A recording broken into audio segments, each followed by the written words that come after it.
Okay. I'm just using my point and shoot for this so I can't see the screen, so I'm just kind of guessing that I'm in frame. Sorry.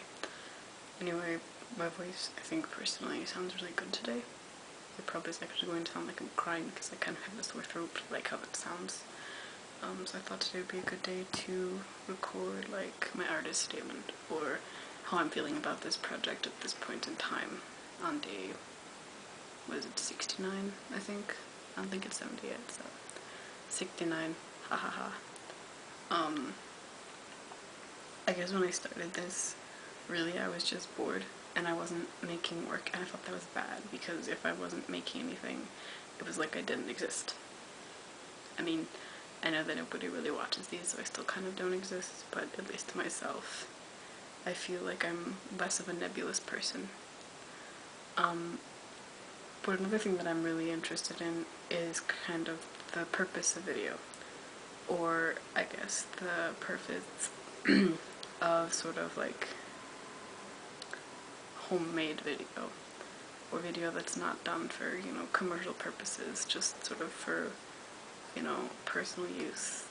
The use of maybe record keeping about why, you know, a memory is not enough now that it's so easy to shoot video on your phone or just on your point and shoot camera, or it's cheap enough to get like a handy camera or whatever. How that sort of affects what people choose to record.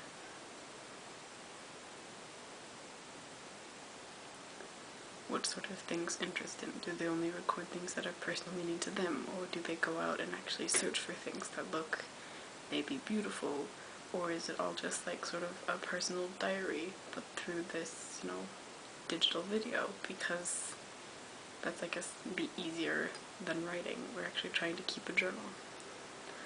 And another thing I'm interested in, aside from how the person who's filming interacts with the camera, is how people on the other side of the camera interact.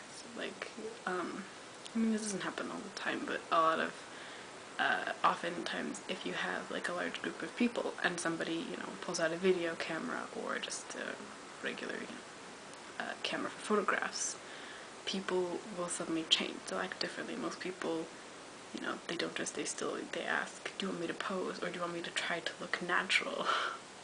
As though they can't just look natural because the camera is there. There's something inherently unnatural about that. And so I'm interested in what video kind of does in that sense. Whether or not I give somebody direction, or I have sort of a set of rules for myself, or if I just try to record something very ordinary and very simple, how does it change from being on video? You know, how is washing my hands different when it's recorded through the crappy camera on my computer, as opposed to how it is when I'm just doing it because, you know, my hands are dirty, or they smell gross, or I've used the bathroom, or whatever. So it's those kinds of things that I'm interested in, and I know some days I'm lazy, and I'm just like, I'm going to just shoot something quick with my computer's camera, because then I don't have to worry about transferring it to my computer, or maybe doing any sort of deinterlacing, and it'll upload really quickly. And I usually just use Wi-Fi at work because it's way faster than when I have at home because I'm cheap. But I guess even if some days the videos are really boring or they're lazy, I still find them somewhat interesting. Whether or not it's just recording a performative aspect, like the feet in the bathroom that I've been trying recently, which is really fun. I mean, I think that's about as close to dancing as I'm going to get. Or, you know, whether it's just somebody standing on the beach, like one of the very earlier videos I did, that I had Pans help with. And